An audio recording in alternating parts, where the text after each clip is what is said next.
We are privileged as a network to be partnering with Save the Children to implement a Breadth of Skills project, which is targeting holistic skills learning or development in the basic education learners in the county, a project that is focusing on ensuring that holistic skills development is done in our basic education learners to be able to make these learners able to meet the challenges of the 21st century. For a long time, we have had challenges in the education sector in this country, in the sense that we have not had sufficient funding for education.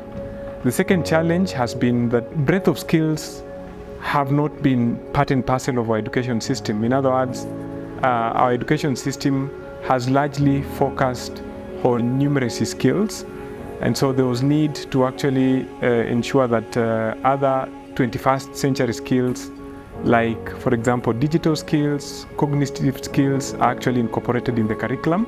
We have learners in the previously who have not been able to be problem solvers, to be critical thinkers, to be innovators, and to be digitally literate. But this project has come to be able to ensure that the learners that we have in this 21st century are learners with these skills. The third challenge that we've had has been around not having enough teachers. We've had areas where we have had very high pupil-teacher ratios. That means that we could not be able to, guarantee quality basic education because one teacher would handle quite a number of learners. So the project has worked with quite a number of partners. At the county level, we have worked with the county child rights networks in all the 4 counties. At the national level, we have worked with the head of schools associations. We have also brought on board the Institute of Certified Public Accountants of Kenya, who have been instrumental in helping us analyze the budgetary allocations towards the education sector and make informed recommendations around sufficient budgetary allocations towards the education sector.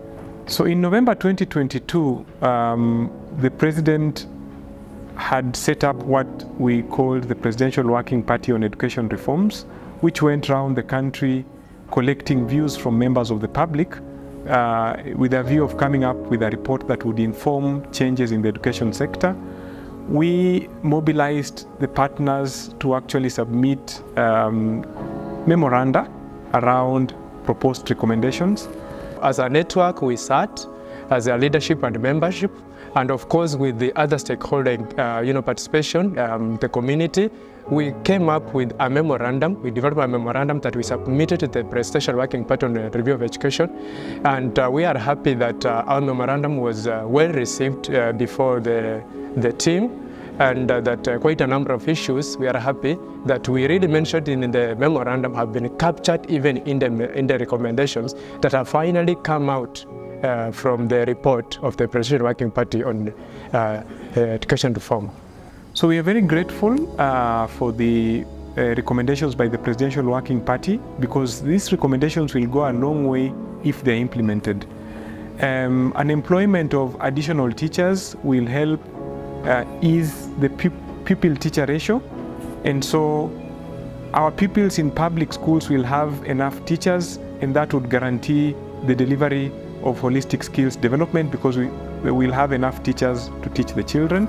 It will become much easier to run public schools, because our interaction with heads of schools associations revealed that they have a lot of challenges in running schools due to the small amounts of money they have been getting over time. Now that the government has proposed to increase allocations, particularly have that minimum essential package, this will go a long way in helping it easier for head teachers to actually run schools. And the introduction of allocations that would support provision of ICT or digital learning, and also purchase of learning materials, which include play materials, would go a long way in helping us realize holistic skills development within the Kenyan curriculum.